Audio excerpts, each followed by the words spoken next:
YS Jaganmohan Reddy 2019 ఎన్నికల నాటి ఫార్ములాను మళ్ళీ అనుసరించబోతున్నారా? 2019 ఎన్నికల నాటి ఫార్ములాను అనుసరించి 2029 ఎన్నికల్లో ఘన విజయం సాధించబోతున్నారా అంటే అవుననే సమాధానం రాజకీయ వర్గాల్లో వినిపిస్తోంది. ఎందుకంటే ఇటీవల ఆయన తీసుకున్న నిర్ణయాన్ని పరిశీలించినప్పుడు రాజకీయ విశ్లేషకులు 2019 ఎన్నికల వ్యూహాన్ని జగన్మోహన్ రెడ్డి మళ్ళీ తెర మీదకు తీసుకురాబోతున్నారు, 2029 ఎన్నికల నాటికి ఆ వ్యూహాన్ని అమలు చేయబోతున్నారు అంటూ విశ్లేషణ చేస్తున్నారు.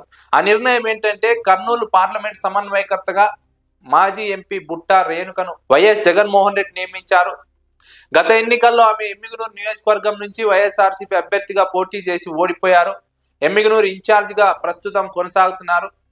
బుట్టా రేణుకను కర్నూలు పార్లమెంట్ నియోజకవర్గ సమన్వయకర్తగా వైఎస్ జగన్మోహన్ రెడ్డి నియమించి ఎమ్మిగనూరు నియోజకవర్గ సమన్వయకర్తగా మాజీ ఎమ్మెల్యే చెన్నకేశవరెడ్డి మనవడు రాజీవ్ రెడ్డిని నియమించినటువంటి నిర్ణయాన్ని పరిశీలించినప్పుడు రాజకీయ విశ్లేషకులు 2019 ఎన్నికల వ్యూహాన్ని ప్రస్తావిస్తున్నారు. 2019 ఎన్నికల్లో వైఎస్ జగన్మోహన్ రెడ్డి ఎంపీ అభ్యర్థుల విషయంలో చాలా వ్యూహాత్మకంగా వ్యవహరించారు. ఆయా జిల్లాల్లో ఆయా పార్లమెంట్ నియోజకవర్గాల్లో బలంగా ఉన్నటువంటి సామాజిక వర్గాల నుంచి ఎంపీ అభ్యర్థులను ఎంపిక చేసి వైఎస్ జగన్మోహన్ రెడ్డి 2019 ఎన్నికల్లో ఆయా సామాజిక వర్గాల ఓట్లను సాధించడంలో విజయవంతమయ్యారు. ఆ విజయంతోనే 2019 ఎన్నికల్లో ఆ ఫార్ములాతోనే 2019 ఎన్నికల్లో 151 సీట్లు వచ్చాయి వైఎస్ఆర్సీపీకి. ఇప్పుడు మళ్ళీ అదే రకమైనటువంటి వ్యూహంతో వైఎస్ జగన్మోహన్ రెడ్డి వెళ్తున్నారా అన్న చర్చ రాజకీయ వర్గాల్లో జరుగుతోంది. కర్నూలు పార్లమెంట్ సమన్వయకర్తగా బుట్టా రేణుకను పంపడం కూడా ఆ వ్యూహంలో భాగమే అన్న చర్చ కూడా రాజకీయ వర్గాల్లో ఉంది.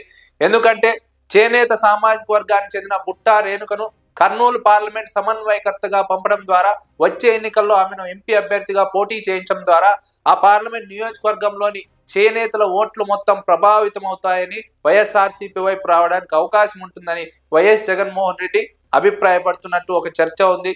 ఈ విషయం గతంలోనే 2019 ఎన్నికల్లో ప్రూవ్ అయింది.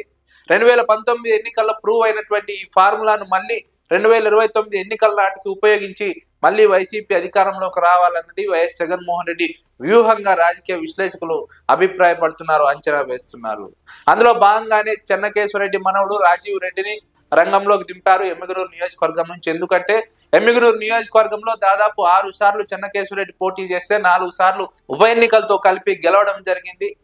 ఇలాంటి సుదీర్ఘ అనుభవం ఉన్నటువంటి చెన్నకేశవరెడ్డి సారథ్యంలో ఆయన మనవుణ్ణి రంగంలోకి దింపడం ద్వారా అక్కడ గెలవడానికి అవకాశం ఉంటుంది. చెన్నకేశవరెడ్డికి ఉన్నటువంటి పట్టు పార్టీకి ఉపయోగపడుతుంది. చెన్నకేశవరెడ్డికి ఉన్నటువంటి రాజకీయ అనుభవం ఆయన మనవుడు గెలవడానికి, పార్టీ గెలవడానికి అవకాశం ఉంటుందని వైఎస్ జగన్మోహన్ రెడ్డి భావించినట్టు, అందుకే వ్యూహాత్మకంగా అక్కడ చెన్నకేశవరెడ్డి మనవుడు రాజీవ్ రెడ్డిని రంగంలోకి దింపి ఆ స్థానంలో ఉన్నటువంటి బుట్టా రేణుకను కర్నూలు పార్లమెంట్ సమన్వయకర్తగా పంపి వ్యూహాత్మకమైనటువంటి నిర్ణయం తీసుకున్నారు. ఇదంతా కూడా వ్యూహాత్మకంగా చాప కింద నీరులా వైఎస్ జగన్మోహన్ రెడ్డి సెట్ చేసేశారు, వ్యూహాత్మకంగా పావులు కదిపారు. ఇప్పుడు వైసీపీ తీసుకున్నటువంటి నిర్ణయం తెలుగుదేశం పార్టీకి ఇబ్బందికరంగా మారినట్టు రాజకీయ విశ్లేషకులు అభిప్రాయపడుతున్నారు. 2019 ఎన్నికల్లో వైఎస్ జగన్మోహన్ రెడ్డి అనుసరించిన వ్యూహాన్నే తెలుగుదేశం పార్టీ 2024 ఎన్నికల్లో అనుసరించింది. పార్లమెంట్ అభ్యర్థులుగా ఆయా పార్లమెంట్ నియోజకవర్గాల్లో బలమైనటువంటి సామాజిక వర్గాలకు చెందిన వ్యక్తులకు టికెట్లు ఇచ్చి తెలుగుదేశం పార్టీ గెలిచింది. ఇప్పుడు మళ్ళీ వైసీపీ అదే వ్యూహాన్ని ఎంచుకోవడంతో తెలుగుదేశం పార్టీకి ఇబ్బందికరంగా మారబోతుంది. ఎందుకంటే తెలుగుదేశం పార్టీ మీద ఉన్నటువంటి వ్యతిరేకత, టికెట్ ఎవరికి ఇచ్చినా సరే అది అభ్యర్థి ఓటమికి కారణమవుతుంది. అది వైఎస్ఆర్సీపీకి ప్లస్ పాయింట్ గా మారుతుంది. టికెట్ ఎవరికి ఇచ్చినా సరే వైఎస్ఆర్సీపీ వ్యూహాత్మకంగా టికెట్లు ఇస్తే తెలుగుదేశం పార్టీ ఓడిపోయే ప్రమాదం ఉంది. కాబట్టి తెలుగుదేశం పార్టీకి ఇది ఇబ్బందికర పరిణామంగా రాజకీయ విశ్లేషకులు అభిప్రాయపడుతున్నారు. వైఎస్ జగన్మోహన్ రెడ్డి 2019 ఎన్నికల నాటి వ్యూహం 2029లో అమలు చేస్తే అది తెలుగుదేశం పార్టీకి చావు దెబ్బగా మిగులుతుందని రాజకీయ విశ్లేషకులు అభిప్రాయపడుతున్నారు.